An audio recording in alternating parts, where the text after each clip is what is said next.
السلام علیکم ورحمۃ اللہ وبرکاتہ۔ دفاع صحیح البخاری کورس جامعہ عبداللہ الاسلامی، گاؤں کھارا قصور۔ تو آج صحیح البخاری کی ایک حدیث اور ایک باب جو ہے اس پر منکرین حدیث نے اعتراض کیا ہے، وہ آپ کے سامنے رکھنا چاہتے ہیں۔ صحیح البخاری مطبوعہ احمدی جلد نمبر 1 صفحہ نمبر 153 پر ایک حدیث ہے، اور اس حدیث پر جو امام بخاری رحمۃ اللہ علیہ نے ایک باب قائم کیا ہے، اس باب پر منکرین حدیث نے اعتراض کیا ہے کہ امام بخاری رحمۃ اللہ علیہ نے جو اوپر باب قائم کیا ہے اس کی حدیث سے مطابقت نظر نہیں آتی، لہذا وہ ثابت کرنا یہ چاہتے ہیں۔ اصل میں امام بخاری رحمۃ اللہ علیہ ایک بہت بڑے فقیہ تھے، اور جو ان کی تبویب ہے احادیث پر انہوں نے جو باب قائم کیے ہیں وہ ابواب ان کی ایک فقاہت ہے۔ ایک ایک حدیث سے امام بخاری رحمۃ اللہ علیہ نے کئی مسائل کو اخذ کیا ہے، تو اسی لیے بخاری میں 35 مرتبہ، کبھی ایک حدیث 25 مرتبہ، کبھی ایک حدیث کتنی مرتبہ آتی ہے۔ ایک حدیث کو بار بار لانے کا مقصد اس کی بار بار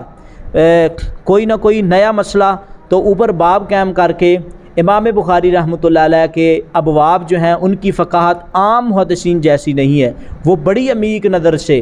چھوٹے سے چھوٹا مسئلہ ہم سوچ بھی نہیں سکتے، جس طرح کہ اس حدیث میں آئے گا ہم وہ مسئلہ سوچ بھی نہیں سکیں گے کہ جو امام بخاری نے نکالا ہوتا ہے۔ تو جو حدیث میں بیان کرنے جا رہا ہوں، امام بخاری رحمۃ اللہ علیہ نے صحیح البخاری میں سیدنا حذیفہ رضی اللہ تعالیٰ عنہ سے ایک حدیث بیان کی ہے، ان النبی صلی اللہ علیہ وسلم، بے شک نبی کریم صلی اللہ علیہ وسلم، کان اذا قام للتہجد من اللیل، جب نبی کریم صلی اللہ علیہ وسلم رات کو تہجد کے لیے کھڑے ہوتے، بیدار ہوتے، یشوسو فاہ بالسواک، تو نبی علیہ الصلوۃ والسلام منہ میں اچھی طرح مسواک کرتے۔ اب حدیث میں وہ منکرین حدیث کہتے ہیں، حدیث میں آیا کہ امام کائنات جناب محمد الرسول اللہ صلی اللہ علیہ وسلم جب رات کو بیدار ہوتے تہجد کے لیے تو آقا علیہ الصلوۃ والسلام لمبی دیر مسواک کرتے۔ اب اس حدیث پر امام بخاری رحمۃ اللہ علیہ نے جو باب قائم کیا ہے وہ ہے باب طول القیام فی صلاۃ اللیل، رات کی نماز میں لمبے قیام کا بیان۔ تو منکرین حدیث کہتے ہیں باب میں یہ ہے کہ رات کی نماز میں لمبے قیام کے بارے میں بیان، اور حدیث میں کیا ہے کہ جب تہجد کے لیے اٹھتے تو زیادہ دیر تو مسواک کرتے، تو اب باب میں لمبے قیام کا ذکر ہے اور حدیث میں تو مسواک کا تذکرہ ہے، جب نبی صلی اللہ علیہ وسلم مسواک، تو لہذا یہ کیسے امام بخاری نے یہ لمبا قیام اس حدیث سے کیسے اخذ کیا کہ نبی صلی اللہ علیہ وسلم لمبا قیام کرتے تھے؟ اس کی پہلی مطابقت وہ یہ ہے، بھئی آپ کو تو پتہ نہیں، حدیث کو آپ سمجھتے نہیں، حدیث کی گہرائی کو آپ سمجھتے نہیں۔ امام بخاری رحمۃ اللہ علیہ نے اوپر یہ باب قائم کر کے اس حدیث کے اوپر یہ بتایا کہ جب بندہ رات کو بیدار ہوتا ہے سونے سے لمبی دیر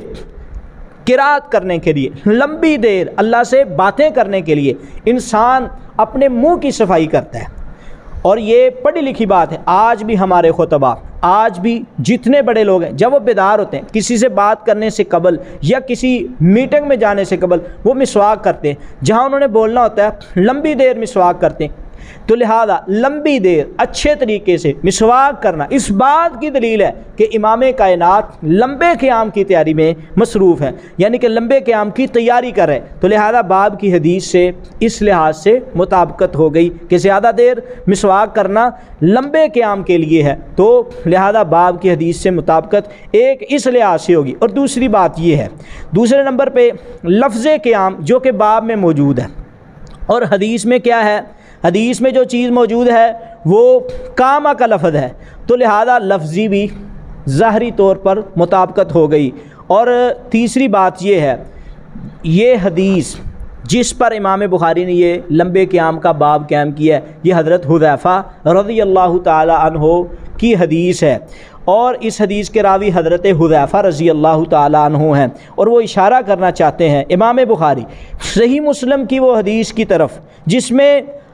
حضرت صلی اللہ علیہ وسلم نماز تہجد میں لمبی قرات کرتے تھے، تفصیل کے ساتھ، وضاحت کے ساتھ، بالکل واضح ہے، تو لہذا اس حدیث سے دو مسئلے انہوں نے بیان کر دیے. ایک تو لمبے قیام کے لیے مسواک کرنی چاہیے،